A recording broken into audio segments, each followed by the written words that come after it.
ఉషోదయం ప్రేమించు కాపరి ఉషా కిరణాలు ఉదయకాలపు వాక్య ధ్యానంకు మిమ్మల్ని ఆహ్వానిస్తున్నాం. ప్రార్థన. మమ్మల్ని మిక్కిలిగా ప్రేమిస్తున్న పరలోకపు తండ్రి, ఈ ఉదయకాల సమయానికై వందనములు స్తోత్రములు చెల్లించుకుంటున్నాం. నీ కృపను బట్టి మరి యొక్క దినమును మాకు అనుగ్రహించిన విధానాన్ని బట్టి వందనాలు. ఈ ఉదయకాల సమయంలో నాతోనూ మాతోనూ నీ వాక్యం చేత మాట్లాడము, వినగలిగిన చెవిని, గ్రహించుకోగలిగిన హృదయాన్ని కార్యక్రమం వీక్షిస్తున్న ప్రతి ఒక్కరికి అనుగ్రహించి ఈ వాక్యము చేత మమ్మల్ని బలపరచమని యేసు పరిశుద్ధ నామమున అడిగి వేడుకుంటున్నాను పరమ తండ్రి, ఆమేన్. ఈ ఉదయకాలపు వాక్య భాగము మత్తయి సువార్త 6వ అధ్యాయము 24వ వచనమును చదువుకుందాం. ఎవడును ఇద్దరు యజమానులకు దాసుగా నుండనేరడు. అతడు ఒకరిని ద్వేషించి ఒకరిని ప్రేమించును, లేదా ఒకని పక్షముగా నుండి ఒకరిని తృణీకరించును. మీరు దేవునికిని సిరికిని దాసులుగా నుండనేరరు. యేసు ప్రభు ఇద్దరు యజమానులకు ఒక వ్యక్తి దాసుడిగా ఉండటం అసాధ్యమన్న కార్యమును ఈ వాక్యములో చాలా తేటగా చెప్పటం చూడగలం. డబ్బును ధనమును ప్రేమించేవారు దేవుణ్ణి దూరముగా ఉంటారు. ధనాపేక్ష కలిగిన వారు దేవుని సన్నిధిలో ఉండటానికి ఆశ కలిగి ఉండరు, లేకపోతే దేవునితో సమాధానముగా ఉండలేరు అన్న కార్యమును చాలా తేటగా చెప్పటం చూడగలము. ఈ ఉదయకాలమున నీవు నేను ఎలాగూ జీవిస్తున్నాము? ఇద్దరు యజమానులకు నీవు దాసుడిగా ఉన్నావేమో అని పరీక్షించుకోవాలి.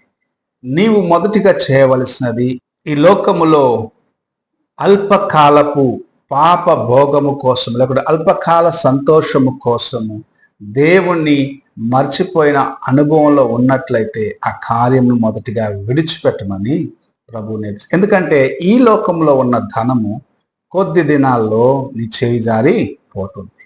ఎలాంటి ధనవంతుడైనా ఒక దినమున ఖాళీ చేతులతో తిరిగి వెళ్ళిపోవాల్సిందే.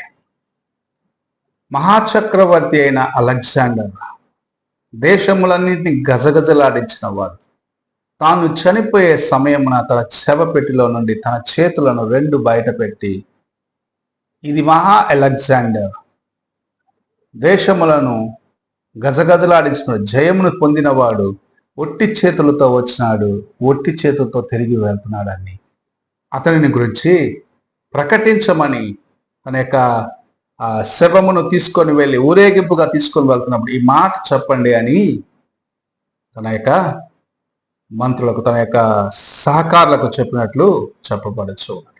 నీవు ఎంత సంపాదించినను అది క్షయమైపోయేది. ఈ లోకములోనే అలా నేను విడిచిపెట్టి వెళ్ళిపోవాలి. అయితే అక్షయమైన ధనం ఒకటి మీద, అంటే నీ ఆత్మను దేవునితో సమాధానముగా దేవుని ఎదుట నీ హృదయమును జాగ్రత్తగా నీవు కాపాడుకున్న ఎడల నీవు ఆయనకు సమీపముగా రాగలవు. అప్పుడు నీవు ఈ లోకములో ఏమి చేర్చి పెట్టుకుంటున్నావో లేదో కానీ పరలోకమునందు దేవునితో పాటు నీవు ఉండే ఆ కృపను సంపాదించుకున్నప్పుడు అది గొప్ప ఆస్తిగా ఉంటుంది. ప్రభువు నిన్ను ప్రేమించి నీ జీవితమును ఆశీర్వదించి నిన్ను అనేకులకు ఆశీర్వాదకరంగా మారుస్తాడు. నీ ధనము ఈ లోకంలో లేకపోవచ్చు, ఈ లోకంలో పేద స్థితిలో ఉండొచ్చు, కానీ దేవుని సన్నిధిలో నీవు ధనవంతుడుగా ఉన్నావు అనేది మర్చిపోరాదు. లాజరు ధనవంతుని యొక్క ఉపమానము ఎంతో నిజము. ధనవంతుడు ఈ లోకములో ఎంతో ఆస్తిని చేర్చి పెట్టుకున్నాడు. నా ప్రాణమా తినుము త్రాగుము సుఖించుమన్నాడు. అయితే తాను చనిపోయి కన్నులు తెరిచినది నరకములో. అయితే అతని ఇంటి వాకిటిలో పడి ఉన్న లాజరు చనిపోయిన తరువాత తండ్రి అయిన అబ్రహాము రొమ్మున ఆనుకొని ఉండటం తాను చూసి, తండ్రి అయిన అబ్రహామ లాజర్ను పంపించి తన యొక్క చిటిక నీళ్ళతో నాకు ఒక చుక్క నీళ్లు ఇమ్మని అడగటం చూస్తూ ఉన్నాను. ఎంత గొప్ప సత్యం ఇది!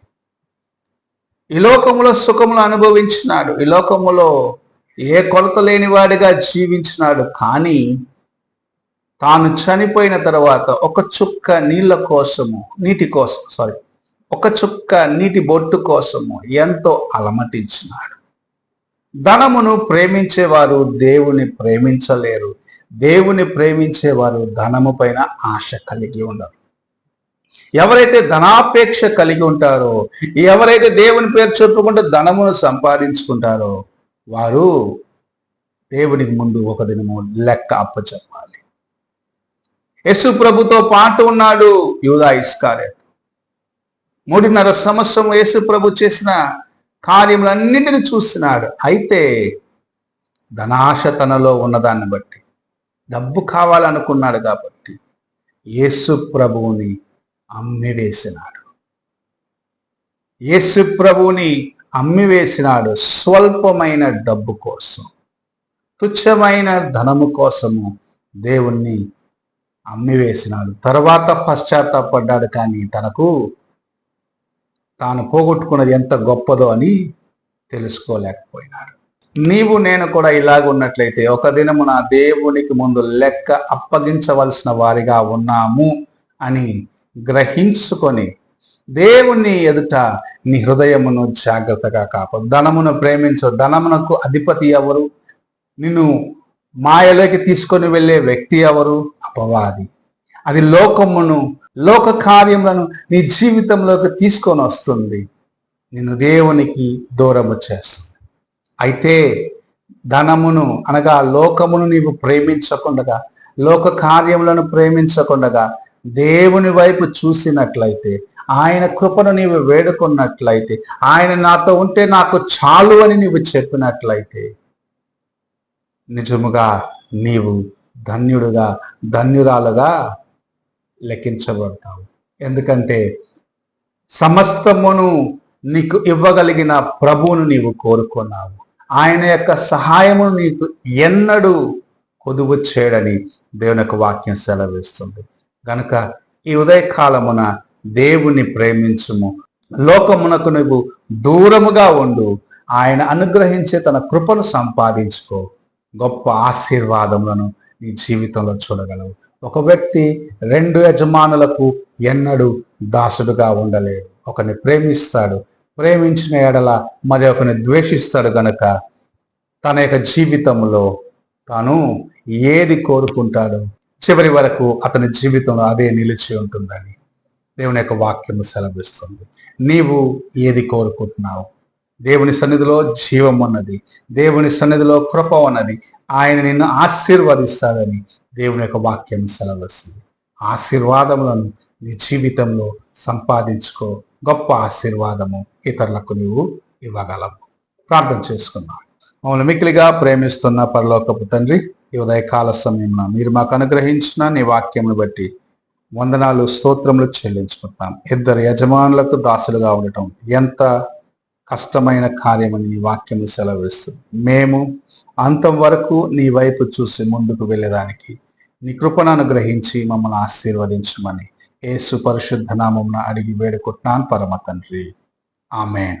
తండ్రి అయిన దేవుని ప్రేమ, కుమారుడైన క్రీస్తు కృప, ఆదరణకర్తైన పరిశుద్ధాత్మక సహవాసము ఎప్పుడును ఎల్లప్పుడూ తోడై ఉండి సదాకాలము నడిపించును గాక.